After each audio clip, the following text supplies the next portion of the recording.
No, it is great fun, and you ought to get out there. But right now, it might be raining up around there. I know there's hail up in the Northeast Heights. Yeah, we've got reports of pea-sized hail.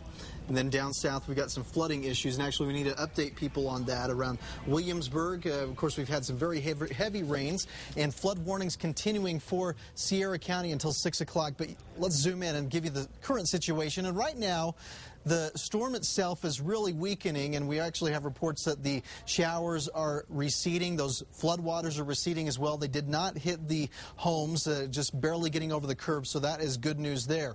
Meanwhile, the Rio Grande Valley, yeah, it's going to be very exceptionally stormy in the South Valley up towards the airport, and even the east side getting some very heavy rains. You see this cell here as it works its way slowly towards the west, and this is actually a time lapse of the radar over the last hour. So the movement with this is not all exceptionally fast. We're talking maybe 10 to 15 miles per hour at best heading out towards the west. You see those showers up to the north, though. Things are kind of quieting down there.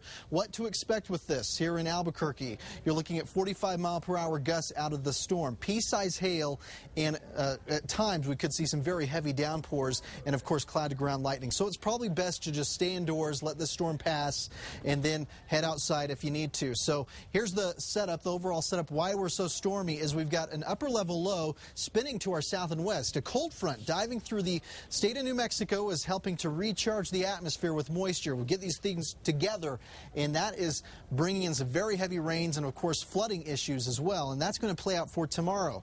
Meanwhile, in addition to the rains we're getting in Albuquerque, we get that infamous East Canyon wind, and we're talking 10 to 30 or 20 to 30 miles per hour coming out of the canyon. The areas of concern, of course, will be the foothills, of course, Four Hills area and up into the Northeast Heights. And again, that's into this evening and overnight that you'll be at least experiencing those winds.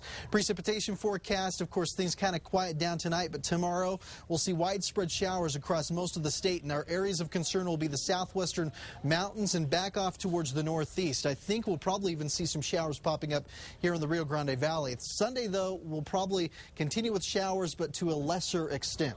Right now, 70s and 80s off to our north. We have 60s and 70s stretching across the south, a few 80s out towards Roswell, but definitely where we've got those patches of 60s, that's where we've seen the stormiest weather this afternoon. Meanwhile, let's take a look at the numbers. Region by region, 40s and 50s tonight. We'll see lingering showers in the overnight hours as well. Probably could see some pretty good belly washers in the northeast down to our south and west. Yeah, it's going to be another stormy day tomorrow, and highs will be in the 70s and 80s. For the southeast, I wouldn't be surprised if we see some good soakers down here as well tomorrow. Once we get that front through and that moisture behind it, that is going to fuel those storms for tomorrow. 40s and 50s tonight for the East Mountains. Highs tomorrow in the 60s and 70s. And flying over the metro area, we're going to see our fair share of showers here as well. Highs will be in the mid to upper 70s to near 80 degrees. 7-day forecast looking like this. A stormy weekend. Too bad we couldn't swap Monday, Tuesday for Saturday and Sunday. That would be ideal, but hey, we'll take this rain while we can get it. Albuquerque, you're looking for a stormy weekend with highs nearing 80 degrees and quieter Monday and Tuesday with highs remaining in the 80s. All right. Thank you, Travis. Sports is next.